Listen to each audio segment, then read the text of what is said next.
India गठबंधन है राम के पुजारी, जबकि भाजपा है राम के व्यापारी। ये बातें कांग्रेस प्रदेश अध्यक्ष सह राज्यसभा सांसद अखिलेश सिंह ने कही है। इंडिया गठबंधन के समस्तीपुर सुरक्षित लोकसभा के उम्मीदवार सनी हजारी के नामांकन पर आयोजित जनसभा में उपस्थित लोगों को संबोधित करते हुए उन्होंने कहा कि समस्तीपुर एवं समस्तीपुर की जनता का विकास और भलाई तभी होगा जब स्थानीय सांसद बनेगा। इसलिए बाहरी उम्मीदवार को भगाने के लिए इंडिया गठबंधन के उम्मीदवार को भारी मत दे। अखिलेश सिंह ने आगे कहा कि मोदी सरकार देश एवं आम्बेडकर के संविधान को समाप्त करने की कुटिल चाल चलकर धर्म की आड़ में 400 पार का नारा देकर गरीब गुरबों को झांसा देने का मन उन्होंने बना रखा है। लेकिन इस दफा गरीब गुरबा मोदी के झांसे में न आकर गोलबंद होकर मोदी की पिटाई एवं धुलाई कर देश में कांग्रेस के नेतृत्व में सरकार बनाने के लिए दृढ़ संकल्पित है। उन्होंने बताया कि आजादी के बाद पुरखे आम्बेडकर के संविधान से ही देश का राजकाज और गरीबों को न्याय मिलता है, लेकिन मोदी संविधान को समाप्त कर देश में तानाशाह की सरकार बनाने पर आमादा है। उन्होंने बताया कि सभी धर्म के लोग अपनी अपनी पूजा करते हैं, लेकिन मोदी राम के नाम पर लोगों को बड़गलाकर संविधान को ही समाप्त करने पर आमादा है। इसलिए मोदी राम का सौदागर बन गया है, जबकि इंडिया गठबंधन राम का वास्तव में पुजारी बना हुआ है। व्यंग्य भरे लहजों में उन्होंने कहा कि राजग गठबंधन को स्थानीय उम्मीदवार पर भरोसा नहीं होने के कारण समस्तीपुर सुरक्षित लोकसभा से आयात कर राजग गठबंधन के सहयोगी लोजपा रामविलास ने बाहरी उम्मीदवार को खड़ा कर लोजपा कार्यकर्ताओं के साथ साथ यहाँ के मतदाताओं के मुंह पर तमाचा जड़ने जैसा काम किया है।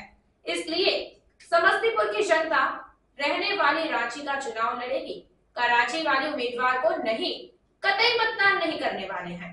उनका कहना है पूर्व सांसद एवं मंत्री का पुत्र सनी हजारी समस्तीपुर का नेता नहीं बल्कि बेटा बनकर करेगा सेवा। इसलिए आशा है कि देश में कांग्रेस के नेतृत्व में नई सरकार बनाने में समस्तीपुर एवं उजियारपुर एक प्रदेश में बिहार एवं समस्तीपुर जिला अहम भूमिका निभाएगा। दोनों उम्मीदवारों को आप अपना आशीर्वाद और समर्थन दीजिए। तेजस्वी जी भी आएंगे, राहुल जी भी आएंगे, सब लोग आएंगे और प्रियंका जी भी आएंगी, खड़गे जी भी आएंगे, लालू जी भी आएंगे, सब लोग आएंगे। लेकिन सब लोग एक ही बात कहेंगे कि अगर देश के संविधान को बचाना है, अंबेडकर जी के संविधान को बचाना है, तो सब गरीब गुरबों को मिलकर और अपने घर का सनी गुजराल तो यहीं का लड़का है, उसके पिताजी विधानसभा में काम करते हैं, मंत्री हैं, उसके दादा भी यहीं यहाँ से 7-7 बार विधायक रहे, मंत्री रहे, एमपी भी समाजवादी सांसद कांग्रेस पार्टी में भी उन्होंने काम किया। तो उसको छोड़ के इनके ठगी में आने की जरूरत नहीं है। इसलिए मिलजुल के सब लोग पूरी गोलबंदी से, पूरी ताकत से दुआ और आशीर्वाद दीजिए। इतना मैं कह सकता हूं कि सन्नी हजार जीत के जाएगा हजारी, तो वो नेता नहीं समस्तीपुर का बेटा बन के आपकी सेवा करेगा। मैं जानता हूं समय कम है, फिर आऊंगा समस्तीपुर, बार बार आऊंगा। इस धरती से हम लोगों का प्रेम है और मुझे पूरा विश्वास है कि जिस तरह का तकरीर और भाषण यहाँ के विधायक जी ने किया, हम आप लोगों को बधाई देते हैं कि इनके जैसा विधायक आप लोग बार बार चुन कर भेजते हैं कि यहाँ से दोनों हम लोगों के सांसद महागठबंधन के निश्चित रूप से जीत के जाएंगे। और मैं देखा हूँ चुनाव पिछले जो 4 लोकसभा में हुआ है सेंट्रल बिहार में, जमुई का, नवादा का, गया का और औरंगाबाद का, कोई सीट एनडीए का लोग नहीं जीत के जा रहा है। और कोई आगे भी शायद ही एक आध सीट गलती से जीत जाए। महागठबंधन देश के लोगों को और समस्तीपुर के लोगों को समझने की जरूरत है और असली मुद्दों से भटकाने की जो आप आपकी कोशिश हो रही है, इस बार जनता ठगी में आने वाली नहीं है। और किसी को उम्मीदवार बना दीजिए कहीं से, रहने वाला रांची का, चुनाव लड़े कराची से और समस्तीपुर का लोग अपनी आपको वोट दे दे, ये अब होने वाला नहीं है। ये समस्तीपुर के लोग बखूबी समझते हैं। मंजय बाबू यहाँ राजनीति किए, स्वर्गीय कर्पूरी ठाकुर जी यहाँ राजनीति किए, एक से एक बड़े नेता इस धरती से। आभा ठाकुर जी यहाँ, स्वर्गीय चंद्रबली ठाकुर जी की पत्नी बैठी हुई है, मैं नाम लेना उस समय शायद भूल गया, वो विधायक हुआ करते थे। बड़े बड़े लोग यहाँ से विधानसभा लोकसभा में जाने का काम किया। आलोक मेहता यहीं बगल से उजियारपुर के महागठबंधन के उम्मीदवार हैं, मेरे साथ उन्होंने काम किया था 2000 में, वो भी संसद सदस्य थे, मैं भी संसद सदस्य के रूप में हम लोग साथ साथ काम किए थे। काबिल लड़का, और इसको अगर वोट नहीं मिल, जिस स्थिति में आज है उस पर हम सभी को विचार करने की जरूरत है। और विचार करने की जरूरत इसलिए है कि आजादी के बाद हम लोगों के पुरखे अम्बेडकर जी ने जो संविधान बनाने का काम किया था, जिससे देश का राजकाज चलता है, जिससे देशवासियों को न्याय मिलता है, उसको खत्म करने की कोशिश हो रही है। और कोशिश मैं केवल नहीं कह रहा हूं, प्रधानमंत्री जी, गृह मंत्री जी खुद हर सभा में कहते हैं अब की बार 400 पार। पहले तो मेरे जैसा छोटा सामाजिक राजनीतिक कार्यकर्ता समझता था कि 400 पार तो ये लोग कभी होने वाले नहीं हैं, लेकिन अगली बार जब आ जाएंगे तो डीजल पेट्रोल जरूर फिर 400 पार हो जाएगा। जिस तरह का इन लोगों का कारगुजारी है उसमें और कुछ होने वाला नहीं है। क्योंकि मैं जहां जहां कहीं भी जाता हूं, किसानों से बात करिए उनका बुरा हाल है, मजदूरों से बात करिए उनका बुरा हाल है, विद्यार्थियों से बात करिए उनका बुरा हाल है, महिलाओं से बात करिए उनका बुरा हाल है। महंगाई जिस कदर बढ़ी है, आज गरीबों के थाली से सब्जी और दाल गायब है। ये लोग महंगाई की बात करते थे जब कांग्रेस पार्टी सत्ता में थी, लेकिन हुआ ठीक उल्टा। वायदा तो एक भी पूरा नहीं हुआ। समस्तीपुर किसानों का मुख्य आजीविका का जिला है, और यही प्रधानमंत्री जी लोकसभा में, मैं राज्यसभा में एमपी हूँ, वहां आके भाषण किए थे जब पिछली सरकार बनी थी 2019 की, कि इस बार अगर हमको आशीर्वाद दिया आपने तो मैं किसानों की आमदनी को 2022 तक दुगना करने का काम करेंगे। आमदनी तो दुगना नहीं हुआ, लागत खर्च जरूर तिगुना चौगुना हो गया। बेरोजगारी इस कदर बढ़ गई कि अभी जो हम लोगों का पड़ोसी मुल्क है बांग्लादेश, श्रीलंका और पाकिस्तान से भी ऊपर देश में बेरोजगारी बढ़ गई। बेरोजगारों की फौज खड़ी हो गई। तो असली जो मुद्दे हैं उसकी बात प्रधानमंत्री जी किसी सभा में नहीं करते कि बेरोजगारी रोकने का क्या उपाय करेंगे, महंगाई रोकने का क्या उपाय करेंगे, किसानों मजदूरों के लिए क्या करेंगे, इस पर कोई चर्चा नहीं करते। चर्चा करते हैं कि हमने लोगों ने, देश के लोगों ने अयोध्या में राम मंदिर बना दिया, भव्य राम मंदिर बन गया, उसमें कांग्रेस पार्टी के लोग नहीं आए। अरे मंदिर भी मोदी जी हम लोग आपसे पूछ के जाएंगे? मंदिर तो हमेशा ही हम लोग जाते हैं। जो भी हिंदू धर्म के लोग हैं, इस्लाम धर्म के लोग हैं, वो मस्जिद जाते हैं, वहाँ इबादत करते हैं, हम लोग भी पूजा करते हैं। लेकिन हम लोग राम के पुजारी हैं, आपकी तरह राम के व्यापारी नहीं हो सकते हैं। तमाम विपक्ष के नेताओं पर जांच एजेंसी का दुरुपयोग किया जा रहा है, सबको जेल भेजने का और ईडी के जरिए परेशान किया जा रहा है। देश की कोई संस्था नहीं बोल पा रही है।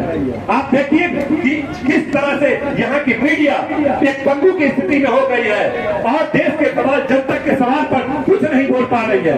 आपने देखा जब किसानों के खिलाफ देश में कानून बना, जब लाखों किसान आंदोलन करने लगे, 6 महीना तक आंदोलन करते रहे, कोई सुनवाई नहीं हुआ। 500 से अधिक, लगभग 1000 किसान वहां पर शहादत हो गई। देश की कोई संस्था कुछ नहीं बोल पाई, कोई मीडिया कुछ नहीं बोल पाया।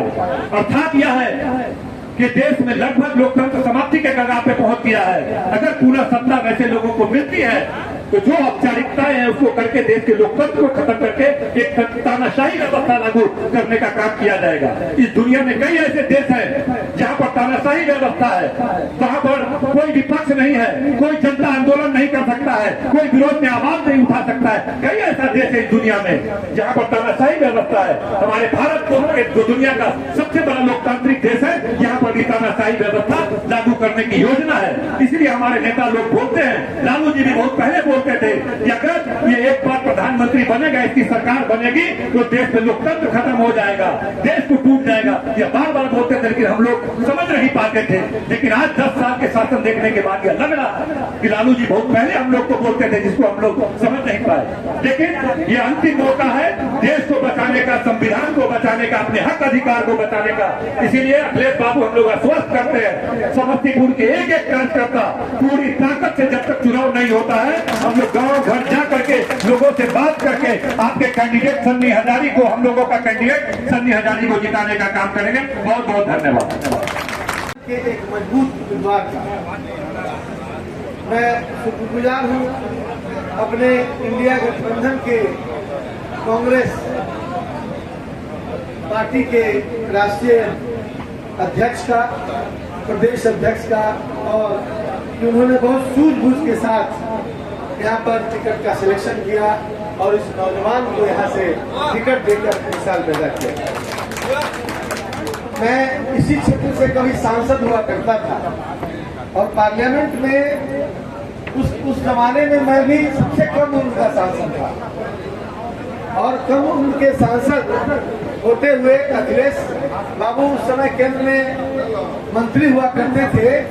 इन लोगों के प्रोत्साहन के साथ समस्तीपुर की आवाज बहुत मजबूती के साथ संसद में गूंजी उठी और समस्तीपुर को देश के 100 पिछड़े जिले की श्रेणी में शामिल करना था और उसमें हमारे तमाम बड़े नेताओं का सहयोग मिला और समस्तीपुर पिछड़े जिलों 100 पिछड़े जिलों की श्रेणी में शामिल हुआ, सूची में शामिल हुआ और समस्तीपुर को बड़े पैमाने पर यहाँ विकास की धारा बही।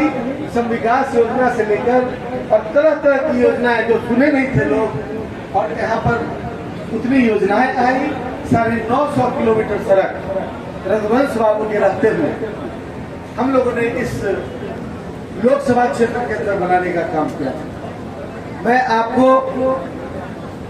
जितना जानता हूँ, सन्नी हजारी जी को मैं समझता हूं कि उससे 2 कदम आगे बढ़कर आपके क्षेत्र का विकास करने में वो सक्षम होंगे, क्योंकि फिर से आपकी सरकार केंद्र में बनने जा रही है।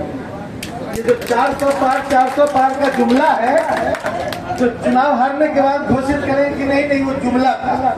जैसे 15 लाख रुपया और 2 करोड़ रोजगार को उन्होंने जुमला बाद में बताया, उसी तरह इसको भी बाद में जुमला बताएंगे, जुमला। आज अर्थमेटिक्स, राजनीति का अंक गणित बता रहा है कि देश की गद्दी से उन लोगों को रुखसत होना है जिन लोगों ने 10 वर्षों तक देश को गफलत में डालकर और गलत बातों को, झूठ को 100 बार बोलकर सच बनाकर और लोगों को ठगने का काम किया। जनता ने पिछले 10 साल से मौका दिया है और एक वादा भी उधर पूरा नहीं किया गया। जितने भी वादे किए गए कोई पूरे नहीं हुए। दूसरी तरफ देश के राहुल गांधी हैं जो कभी पद की लालसा उन्होंने नहीं किया। जब यूपीए की सरकार बनी थी तो तमाम घटक दलों के लोगों ने, जो यूपीए अलायंस के दल के नेता थे, सभी ने कहा कि राहुल गांधी जी को प्रधानमंत्री बना दिया जाए। सबकी सहमति हो गई।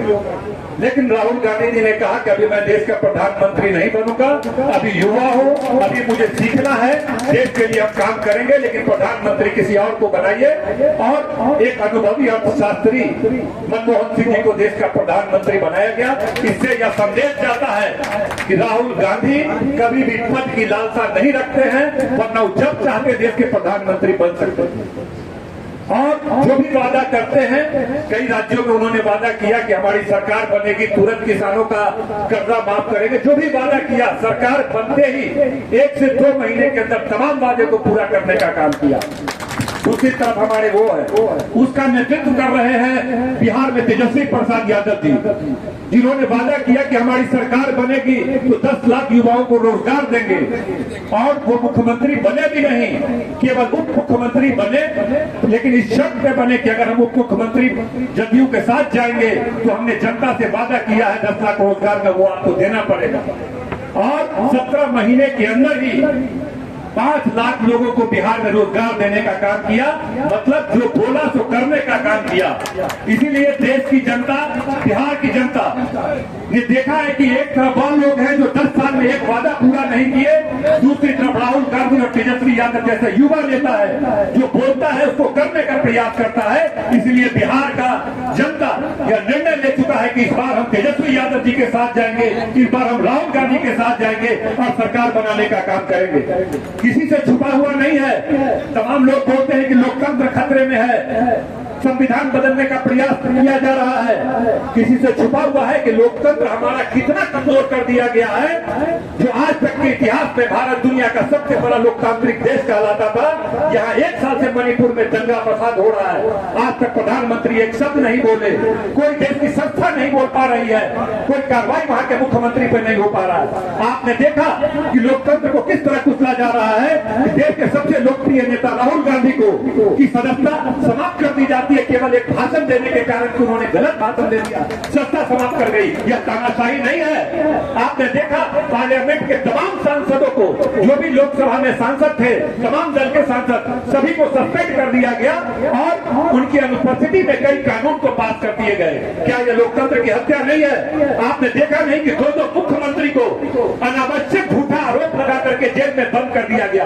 आजादी के बाद कभी भी इस देश में किसी मुख्यमंत्री को पुलिस ले जाकर गिरफ्तार करने का काम नहीं किया है। हाँ, कोर्ट का सम्मान होता है तो खुद लोग हाजिर होकर के अपना आत्मसमर्पण करते हैं, लेकिन तानाशाह के तरह 2 लोकप्रिय मुख्यमंत्री को जेल के अंदर बंद कर दिया, गिरफ्तार कर लिया और देश की कोई संस्था उसके खिलाफ आवाज नहीं उठा पा रही। अगर आपने हमारा अभी तक चैनल सब्सक्राइब नहीं किया है तो कृपया चैनल सब्सक्राइब कर लें, लाइक करें, शेयर करें, कमेंट करें।